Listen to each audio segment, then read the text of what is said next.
आपको एक कहानी सुनाती हूँ। बात 2004 की है। दिल्ली में 3 दोस्तों ने मिलकर एक दुकान खोली जिसका नाम रखा वेस्टीज मार्केटिंग प्राइवेट लिमिटेड। उन्होंने अपनी दुकान पर लोगों को स्वस्थ रखने की दवाइयाँ और रोज इस्तेमाल की जाने वाली चीजें जैसे साबुन, मंजन, शैम्पू इत्यादि रखा। एक दिन उनकी दुकान पर एक ग्राहक आया।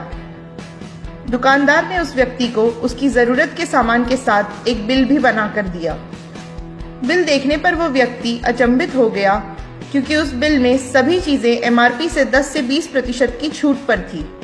आश्चर्यचकित व्यक्ति ने दुकानदार से पूछा, आपकी ये दुकान तो नई है, फिर भी आप मुझे सामान छूट पे क्यों दे रहे हैं?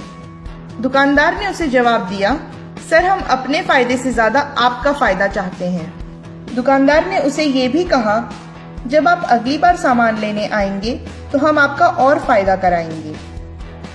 अगले महीने वो इंसान फिर उसी दुकान पर सामान लेने पहुंचा। इस बार जब उसने सामान खरीदा तो उसे छूट के साथ साथ कुछ सामान मुफ्त भी मिला। उसने फिर खुशी से दुकानदार से पूछा, ये प्रोडक्ट्स आप मुझे मुफ्त में क्यों दे रहे हैं? दुकानदार ने कहा, सर आप हमारे रेगुलर कस्टमर हैं, इसलिए ये सामान आपको मुफ्त दिया जा रहा है। उसके बाद दुकानदार ने जो किया उससे उस ग्राहक की खुशी का ठिकाना न रहा। दुकानदार ने उसे एक चेक दिया जिसकी राशि तो बहुत कम थी, लेकिन उस ग्राहक की खुशी बहुत ज्यादा थी क्योंकि उसे आज तक किसी भी दुकानदार ने 1 रुपए तक नहीं लौटाए थे। चेक की तो बहुत दूर की बात थी। ग्राहक ने फिर दुकानदार से पूछा, आप ये चेक मुझे क्यों दे रहे हैं? दुकानदार ने कहा, आपने हम पर और हमारे सामान पर भरोसा जताया, इसलिए हम आपको ये चेक दे रहे हैं। दुकानदार ने उस ग्राहक को आगे ये भी समझाया, अगर आप अपने जानने वालों को भी हमारी दुकान से सामान लेने को कहेंगे तो आपकी चेक और ज्यादा बड़ी हो जाएगी। ग्राहक ने ठीक वैसा ही किया। उसने अपने दोस्तों, रिश्तेदारों, पड़ोसियों, साथ में काम करने वालों को इस दुकान के बारे में बताया और इससे होने वाले फायदे भी उनको दिखाए। सभी लोग अचंभित थे और उसके साथ उस दुकान से सामान लेने गए।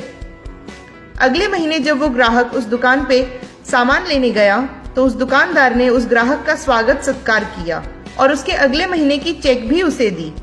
ये चेक पिछले महीने के मुकाबले काफी बड़ी थी। अब उस ग्राहक ने अपने दोस्तों, रिश्तेदारों, पड़ोसियों और सहकर्मियों को भी ठीक यही करने को कहा। कुछ ही महीनों में उसकी चेक उसके सैलरी से भी ज्यादा बड़ी हो गई। जरा सोचिए दोस्तों, सिर्फ एक दुकान बदलकर आज वो ग्राहक एक ऐशो आराम की जिंदगी जी रहा है, विदेश यात्राएं कर रहा है, अपने सपनों की गाड़ी में सफर कर रहा है और आज वो एक सफल लीडर है जिसका समाज में मान सम्मान होता है। ऐसे ही एक ग्राहक थे मिस्टर सिद्धार्थ सिंह जी। ये आज इस दुकान से 60 लाख के ऊपर की चेक ले रहे हैं। उन्हीं सफल लोगों में मिस्टर विवेक सक्सेना का भी नाम शामिल है। आज ये वेस्टीज से 15 लाख से ऊपर की चेक ले रहे हैं। आज इस दुकान ने लाखों लोगों की जिंदगी बदली है। एक दुकान बदलने से अगर हमारी जिंदगी बेहतर हो सकती है तो क्या हमें अपने जानने वालों की दुकान नहीं बदलनी चाहिए?